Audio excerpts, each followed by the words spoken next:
Good morning. Namimitas ako. Ito yung aking agahan ngayon. Masyadong hinog na yata ito. Ito ang kagandahan kapag may cherry tree kayo, cherry tomatoes. Dahil anytime, dahil halos araw-araw meron kayong bunga ng nagbibigay lagi sa inyo ng bunga. Hintayin ko muna ito, although pwede na rin ito. Ito, ang tawag dito sa cherry tomato na to ay, napakita ko sa inyo ha, Cherry Sweet 100. Tomato Cherry Sweet 100.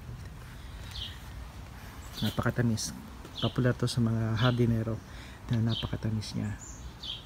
Kaya sana nag-enjoy rin kayo sa inyong mga kamatis. Kaibigan, padayon.